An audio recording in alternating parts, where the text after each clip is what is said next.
오늘 28절과 29절에 보면 지도자들이 찍고 나서 그 다음에 인을 치지 않은 기타 남은 모든 자들, 가족들을 다 데리고 와가지고 이제 하나님의 법을 따르기로 목숨을 걸고 맹세하는 장면이 오늘 읽었던 이 주절에 나와 있습니다.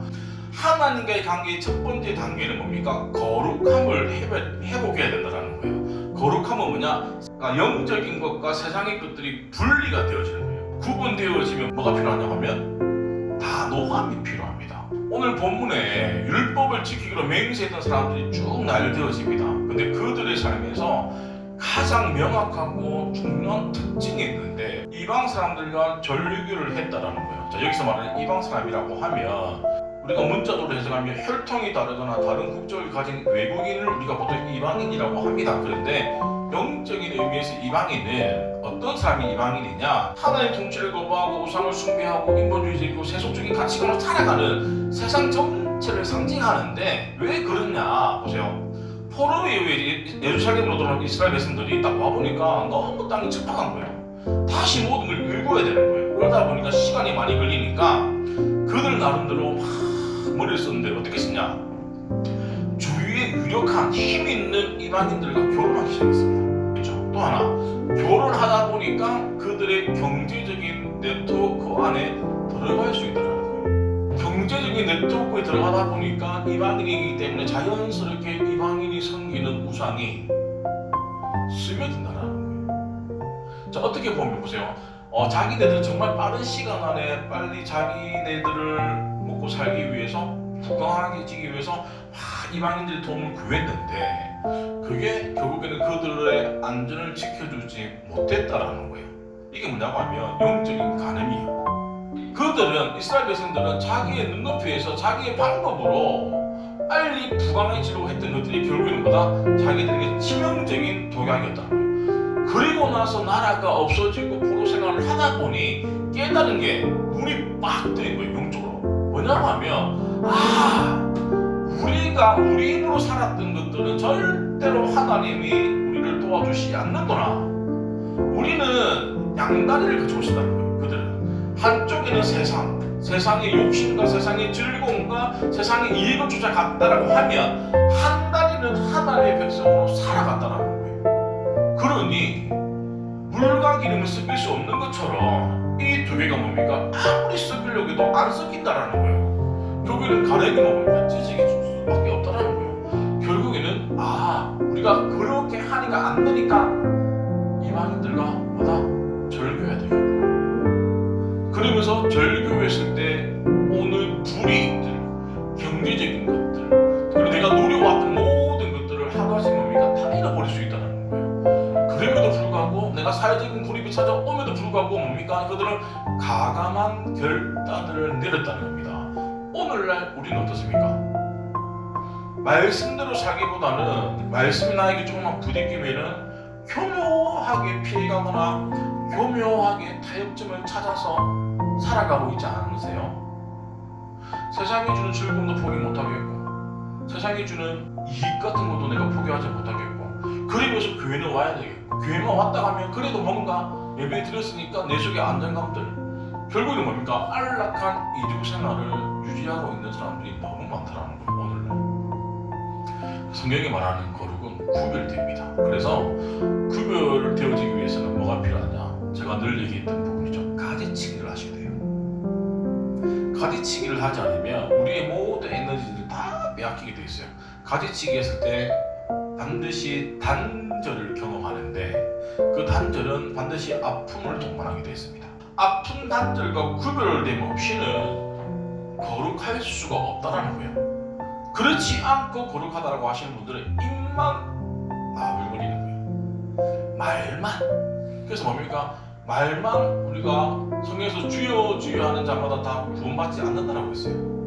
내가 예수 그리스도를 믿어서 삶으로 증명해내는 사람이 구원을 받는 거지 주여 주여 아무리 주여 주여 한다라고 해서 뭡니까? 나는 너를 모른다라고 성경은 분명히 말씀하고 있습니다. 자, 그러면 우리 삶 가운데 이방 사람은 뭘까요? 하나님보다 더 의지하는 물질이 되어줄 수도 있어요. 또 하나, 하나님보다 더 많은 시간을 보내는 게 뭐가 있을까요? 우리가 영적인 생활을 하루에 한 몇 시간 정도 하세요? 아니 몇 번 정도 하세요? 그거보다 더 많이 하는 거. 그러니까 공적인 거 말고 내 개인적으로 보내는 시간. 핸드폰 하면 그 안에서 막 쇼핑도 하잖아요. 내 의의를 드러내는 개인적인 시간들. 보세요. 또 하나, 어떤 상황을 모면하기 위해서 거짓말하는 거. 우리는 그게 뭡니까? 선의 거짓말이라고 하지만 거짓말은 거짓말이에요. 그러니까 이런 것들이 뭡니까? 우리 생각에 이방 사람으로 자리 잡고 있다. 성경 뭡니까? 단절해라라고 말씀하고 있습니다. 그래서 우리가 성령의 날카로운 검으로 우리가 이방 사람들을 단절하는 것들이, 그다음 아예 안 할 수는 없죠. 그러니까 우선순위가 뭐다? 하나님보다 더 많이 생각하지 않는 것. 그것이 우리 삶의 첫 고륙의 시발점이 되어야 된다는 겁니다. 자, 그들의 아내와 그들의 자녀들 곧 지식과 총명이 있는 자들. 자, 이 뭐냐고 하면 하나님의 은혜는 개인에게 국한되는 게 아니라 이 개인이 받은 은혜를 가정이 변화되어지고 다음 세대로 흘러가게 된다는 거예요. 자, 그들의 아내와 그들의 자녀 뭐냐고 하면 결단하고 나서 혼자 나온 게 아니라 온 가족이 함께 왔다는 거예요. 함께 와서 율법대로 말씀대로 살겠다라고 뭡니까? 인봉, 도장을 찍었다라는 거예요. 그런데 수식어가 있죠. 그들의 자녀 곧 지식과 총명이 있는 자들. 이렇게 보면 똑똑한 애들을 데리고 와서 IQ가 높은 애들, 그리고 말이 잘 알아듣는 애들이 와가지고 함께 찍었다라고 생각할 수 있는데, 그게 아니라 학문적인 성취나 IQ를 뜻하는 게 아니에요. 여기서 말하는 지식과 총명은 사리를 분별할 줄 아는 사람, 옳고 그름을 아는 사람. 자, 부모가 먼저 은혜를 받았을 때 나 혼자 끝나는 게 아니라 온 가족을 데리고 와서 뭡니까? 결단하는 자리에 가서 함께 임봉했다라는 거예요. 그런데 보세요.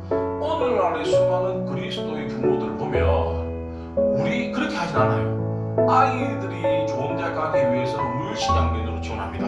그런데 반대로 이 아이가 영적인 공부를 하기 위해서 우리가 얼마만큼 육신의 공부를 위해서 투자하는 것만큼 투자를 하세요.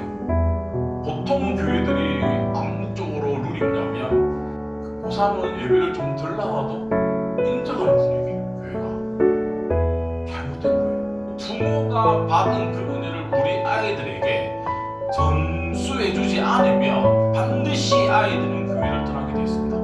보세요. 세상 지식이 아무리 많이 있어도 영적인 지식이 없으면 뭡니까? 떠나게 되어 있어요. 내가 많이 가지고 있는 쪽으로 가게 되어 있습니다.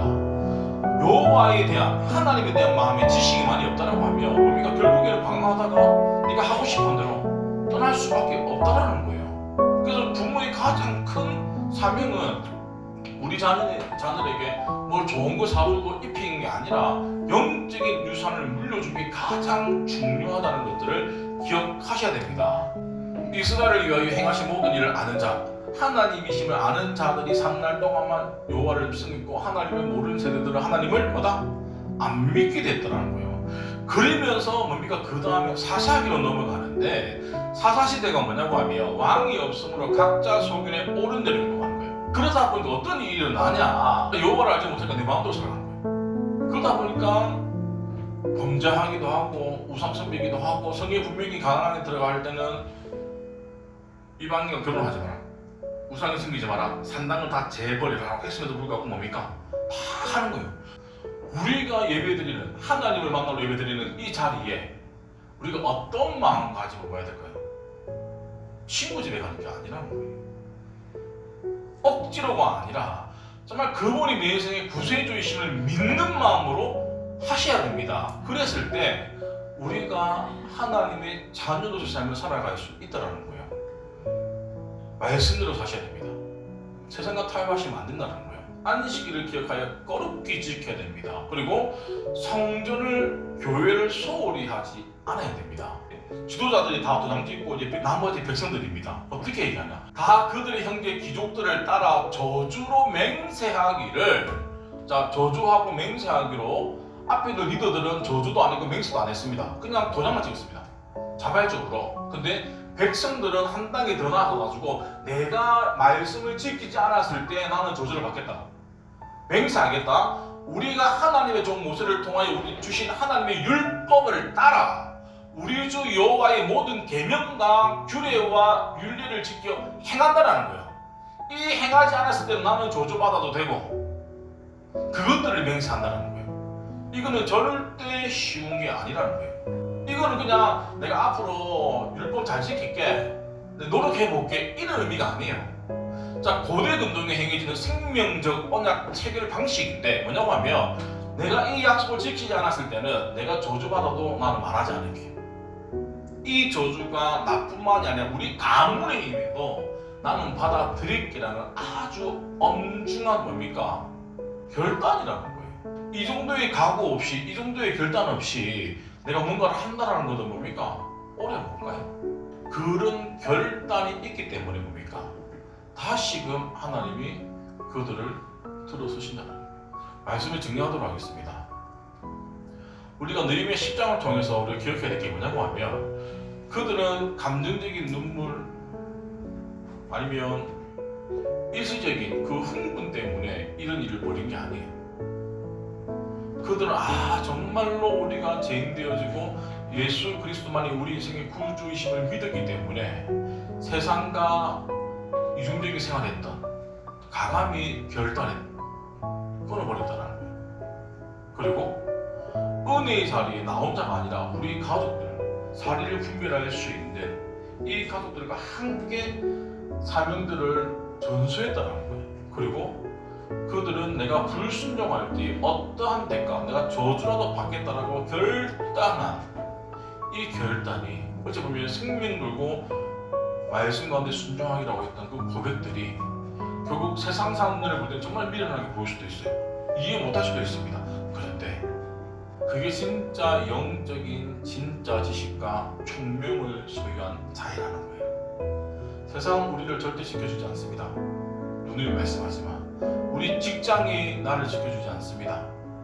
내 가족이 나를 지켜주지 않습니다. 누가 나를 지켜줄까요?